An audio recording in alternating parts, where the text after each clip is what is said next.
I don't want to be enemies with you. Although if you want to be enemies, I'm okay with that as well. It doesn't bother me. But I don't want to be enemies with you because I actually want to believe deep down inside you love America. You love America. I want to believe deep down inside you're there. And whether you know this or not, you have a lot of influence right now. I do think one of the topics that's going to be an issue on the ballot for 2028 will be Israel, control, AIPAC, all of that stuff. And I'd like to see how that, pans out and how it goes, because I like debates. I watch these debates. I watch what takes place. I watch to see where the market is going to. So I don't know. I don't know what you're doing. I don't know if you're trying to get behind a Massey, because I think he's a pretty capable, talented guy. I don't know if you want to run. I don't know what you're solving for. I don't know if you're like, well, I don't care if we win the midterms. I don't care. Let a Democrat win. Maybe sometimes America needs to go through the pruning process because I want to see destroy the GOP and start all over again. I don't know. Maybe that's the vision. If it is, more power to you. That's not my vision. My vision isn't that. And I have a sprinkle of libertarian in me because I want to be left alone and just kind of allow me to do that kind of stuff. So whenever I have the conversation and I listen to it, Dave, I agree with a lot of the stuff libertarians also believe in, but I think there's an end to it because we've already started a country the way that we are. And so you and I both get accused of something. I want you to process this, and I want you to know I'm open to it. You get accused of, this guy, Tucker's taking money. Oh, Pat's a Zionist. He's taking money from Israel. Never been to Israel. AIPAC messaged me and told me, you want to come to Israel? I said, I have no interest in going to Israel for you to pay for me. I'm going to go one day with my pastor. We've never taken money from anybody. And I'm so confident with myself on what I've done because there's only one thing I fear in my life, and that's God. I don't fear anything more than I fear God. And trust me, I fear God a lot because this thing's like this. If you ever wanted to have fun, and let's just say, put it out there on the line, and again, I'll put the onus on you if you're open to this or not.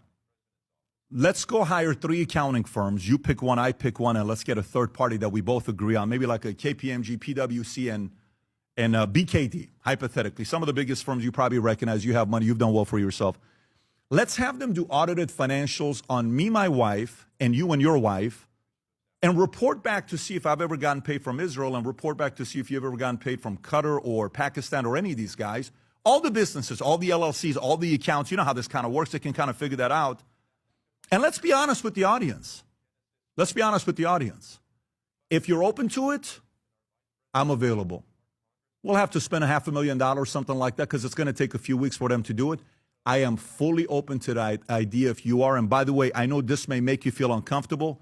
You don't have to accept this offer. But I'm telling you, I'm comfortable if you want to do it. You don't have to do it because it's a little bit private. So I'm sure you're going to come out and say, how dare he want to look at my wife's bank accounts and all this other stuff? Because some people may say, well, they can pay your wife and not through you. And I get that as well. And that's why I want to be a little bit transparent with you. I've tried many times to build a relationship with you. It's been challenging. But I do want you to know that as a Christian man myself, no matter how much you go to a place to not want to believe in somebody, I've been instructed by God to try to do my best to have some grace. And I believe in you. I believe in your abilities. But I believe in God and America more than I believe in any man in America, because I've seen many great empires fall. And for as long as I'm alive and I'm kicking, and if God wants to use me as a voice to elevate how amazing of a country we live in, how lucky we are to be here, I'm going to use my voice to elevate that message. Now, has anybody noticed how recently the people leading our government, and those in the media who support them all suddenly began to sound like religious nuts, talking about how they are getting messages from God, from the leader himself, Trump, posting a picture of himself as Jesus Christ, to the war secretary quoting a made-up Bible verse, to everybody, now talking about religion and God and how they're hearing from God.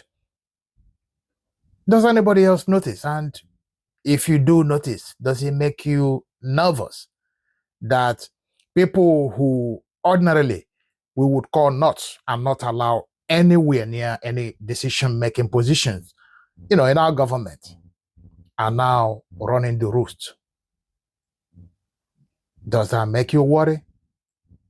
It does make me worry, I must, admit, especially when there's a lot of talk now about this war going on in Iran as an end times war, as the war to bring on Armageddon.